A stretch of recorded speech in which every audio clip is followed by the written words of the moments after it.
Hello and welcome to Between Two Corals, a One Dive Family podcast presented by SDI.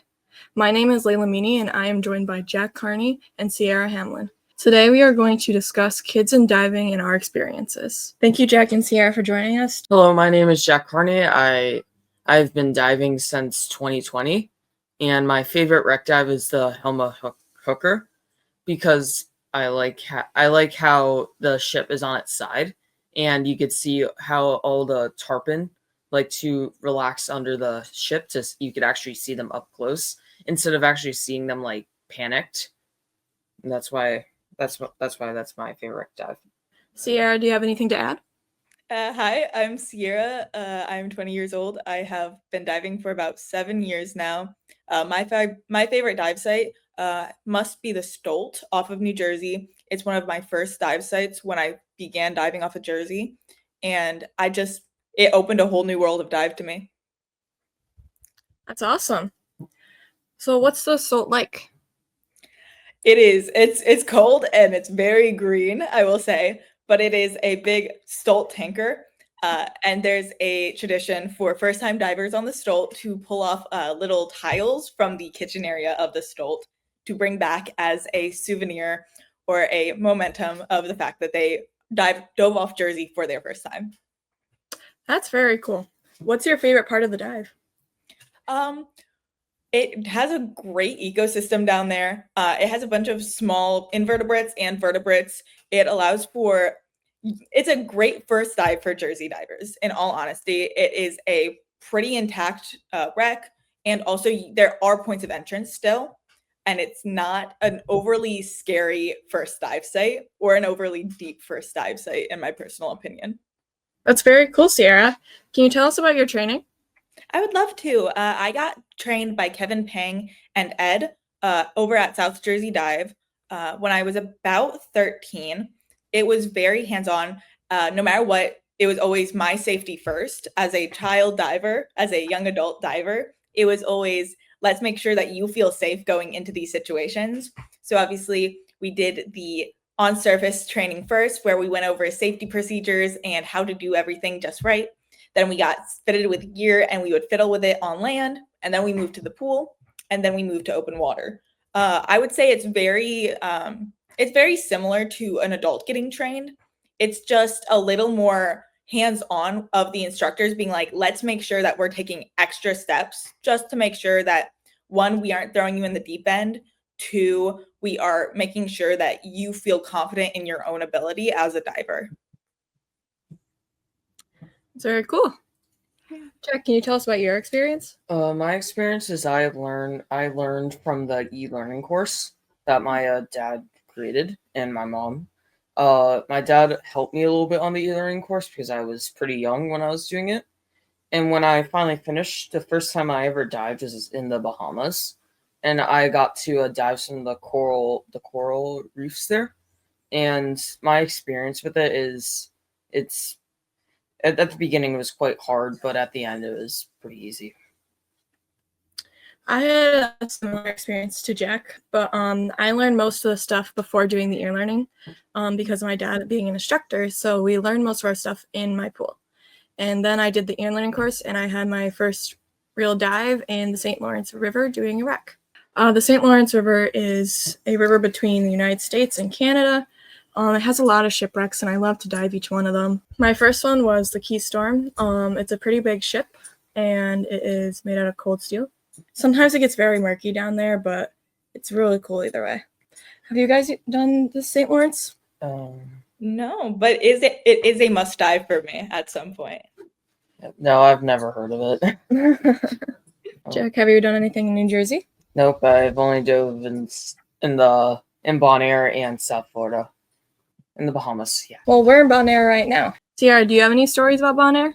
I got to go on a trip to Bonaire when I was about 15, and we did a lot of evening dives. I remember we had the highest total of dives for the trip, my dad and I, with about 30. So we had a great number of dives. My favorite probably was when we did an evening dive along the reef outside the resort we were in. And it's fantastic to watch because if you go in right when the sun is setting, you'll see everything shift on the coral. You'll see species that are daytime go to bed, and you'll see the evening species come on out and start roaming around finding their dinner. It's a great time. I really loved just the reef by the resort. That's very cool. Well, I'm a big night diver. I love night dives, but it was Jack's first night dive the other night. We saw a lot of things. Yeah, we saw a two different species of lobsters. One was a slipper lobster, which Layla actually found it, and like we had no idea what it was until we got back. It looks like a big flat rock, mostly, and it doesn't have any what does a lobster have that like claws? Claws. Doesn't have any claws. It had like two blades on the side of it, and we also saw a traditional spiny lobster. Mm-hmm. We saw a few of them actually. Yeah. We saw like 3 of them. It was cool. They're all in different other places. One of our buddies who was diving with us, he was like, you know what'd be cool? If we saw a lobster. You got to see 4 different ones. That was fun. It's cool to see the little minnows like swimming around on the surface. It's very funny. There was this trumpet fish that was like on the surface, and like you put your hand under it and he jumps. It's so cool. Did you guys get to see any of the little shrimp that are on the reef? Yes, we did. We saw this little one. I shined a light on it, and yeah, I tried to take a picture with my GoPro. I don't think it came out well. When I dove out there, we would do our night dives, and we would have to try to turn off our flashlights as fast as possible when we found smaller fish or shrimp or whatever might be on the reef, because we had tarpons swimming around near us trying to dive on whatever we caught in our light. And we were like, we just want to see stuff. But unfortunately, the tarpon had other ideas. Yeah. A few years back, my dad and I were doing a night dive, and these tarpons are following us. One of them got a little bit too close to my dad's light and hit it and spooked himself. That was very funny. The light turned off too. It was hilarious. That's very funny. Yeah. Mm-hmm. It's very cool seeing the bioluminescence underwater, though. Yeah. Oh yeah. I remember anytime we were going back up to surface, we would all be standing at our safety stop, like swinging our arms around. It was we looked ridiculous, but it was so fun and so funny. I loved every second of it. Yeah. Night dives have got to be one of my favorite dives, especially here in Bonaire with all like the different creatures and stuff. I got chased by a green moray eel once during a dive. This was a daytime dive, luckily, but we were hunting lionfish, and there was a program a couple years back where they were trying to train moray eels to eat lionfish, which went terribly wrong, and they just started harassing divers who were hunting. So when you go hunting, you have to be very vigilant of them because they will start going after your zookeepers, and once they get into it, there's nothing you can do. So I was carrying the zookeeper, my dad was hunting, and next thing I know, one of our dive buddies are going, but underwater. So it's very distorted, very weird sounding. And everyone turns to this guy, and he's just pointing. And so we all like do a slow turn. Like, remember sitcoms? All of us did that. And we see this, it was a full-grown moray eel, and it was circling us at the bottom. So it was 20 feet away, luckily, but it was circling us. And we were like, oh, we should move, I think. It was funny looking back at it, kind of scary when you're in that moment. Yeah. I was on a night dive once, and we saw a barracuda, and I looked away for like a few seconds, and it just disappeared, and I was like, because that's scary when they like disappear. Oh, yeah. Especially on a night dive, you're like, where did it go? I'm a big fan of barracuda. I've been known to follow barracudas around while diving. Do not be like me, personally. But I just find them fascinating. They're so cool. As long as you're staring from a distance, they're safe. Mm-hmm.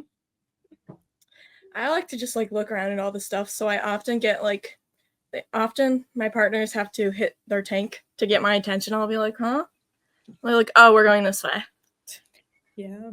The first time I did a drift dive, we didn't realize that we were doing a drift dive because we were on a boat trip with someone else, and they did not mention the fact that they were picking us up at a secondary location. So we were all like, what's going on right now?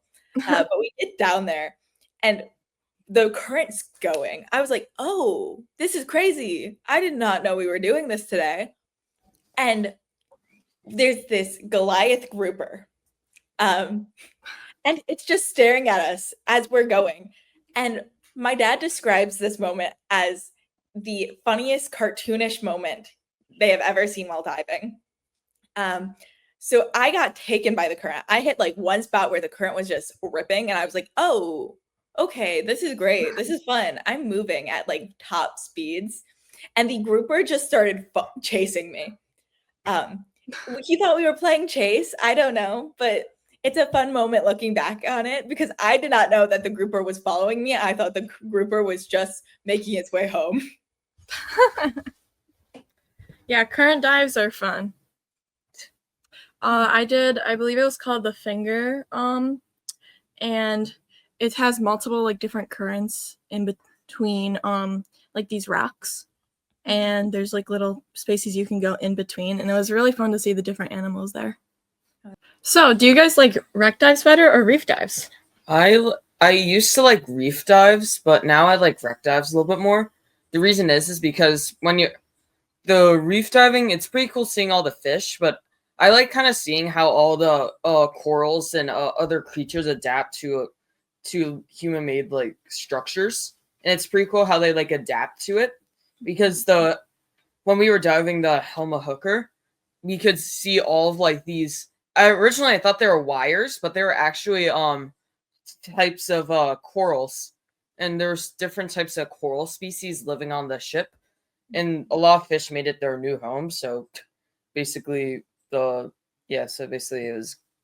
that's why I like wreck diving better than reef diving now. What about you, Sarah? I have had the opposite experience. So when I initially got my wreck certification, I was like, I love wreck diving. I want to only dive wrecks for the rest of my life. I thought it was so cool, like the fact that there were different species that made this their home. But now that I have had the opportunity to do my scientific dive course through college, I have found a new beauty in reef diving, in a scientific sense as well as just a fun sense. Being able to like go onto it, like just stare at one piece of coral and find thousands of little organisms, little animals just making its home. It's insane. That's just my personal preference, honestly. I like both of them. There's pros and cons to both, but with wreck dives, if you come back like the years later, there's gonna be different things that are there, like that have grown. Like at the Helma Hooker, there was this big coral on the side of the ship that wasn't there last time, and I was like, oh, this is really cool.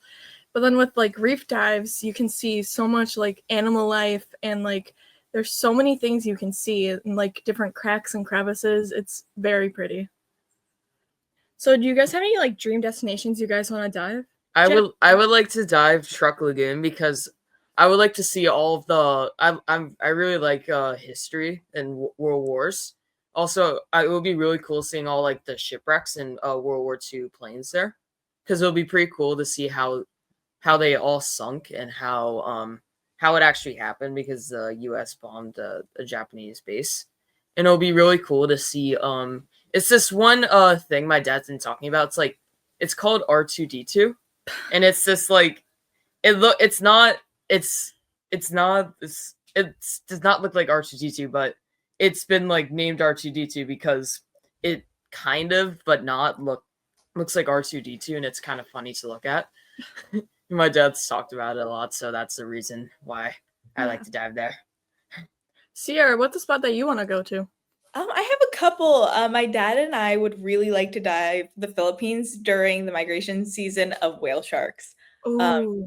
Just because they're magnificent, and it would be great to see their natural habitat and see them just going through their cycles I would really love to see that at some point.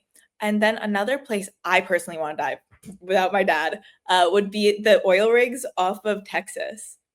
Ooh. There's a lot of groupers, snappers. I just want to see the croakers and all of them in those habitats that they've made their own. That sounds very cool. One place that I want to go is the Silfa Fissure in Iceland. It's very beautiful. It's very clear water. It is between two tectonic plates. It's very gorgeous, very clear water. It's just somewhere I just want to go and see like the ecosystem over there and like how fish live over there and like everything. I mean, I'm sure you would be able to see everything with views like that. So what's an animal you guys want to see that you haven't seen yet? Sierra? Sierra, I'm trying to think of them.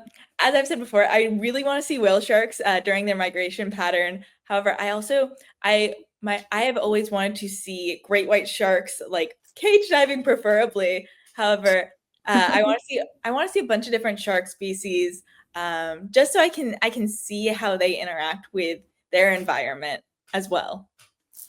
Yeah, I love sharks. I love everything about them. I want to see more of them. I've only seen a nurse shark up close in the water. Very pretty. I love sharks. It's very interesting on how they interact with everything in their ecosystem, like the little fish that come clean their teeth and like hitch rides with them. It's very cool how they interact with them. Yeah. Jack, do you have anything to add? Yeah, probably like an animal that I would like to see is probably different species of whales, because it's pretty cool to see how they communicate and talk with each other, and also different species of sharks. Maybe manta ray. Maybe it would be really cool to see a manta ray jumping out of the water. That's cool. Mm-hmm. Do you guys have a favorite marine animal, Jack? Not really, because there's so many different types, so I can't really choose one. I would have to say probably most species of sharks, obviously. However, I've also become a very big fan of green moray eels. They have such sassy little personalities in the water, and it's so fun to just see them interacting with other animals and their environment. They're so interesting to observe. Yeah, I have to go with you on sharks. So sharks, they've always been a big thing for me. They're very cool. Like, as I said, how they interact with the environment's very cool. Mm-hmm. And yeah. Do you want to go into studying marine life, or is this just a let's see them? I don't want to be around them too long though. I love sharks either way. Like, I just like to study them and like how they interact and stuff. They're very cool and everything they do. What's a training that you guys want to look into in the future? Jack, do you have anything? I don't know.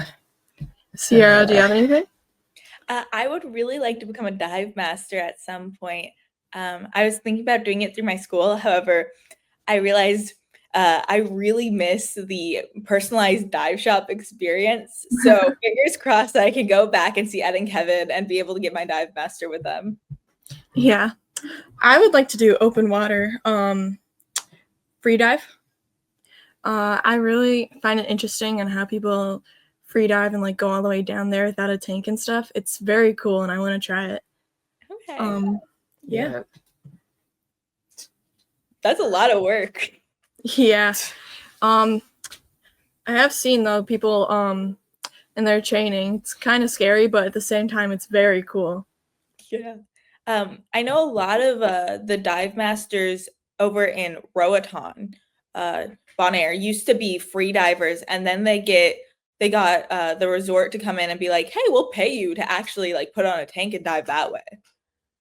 So a lot of them have a lot of training for free diving, which was really crazy to learn when I went diving over there. Yeah, I didn't know that. That's very cool. Yeah, it was insane to learn. As you said with the SDI Dive Master, I also want to get mine, but I'm too young right now. I have to wait till I'm 18. But I am logging all my dives so I can do it as soon as I turn 18. And practicing all your skills, right? Of course. Yeah. Jack, do you want to be a dive master? Maybe actually, because it would be pretty cool to do be able to do different courses and go a little bit deeper and to see different types of farther down in the reef where there probably is not as much bleaching. You see more colorful reefs, maybe. That'd be cool. Sierra, who's your inspiration for diving Or like, or in life?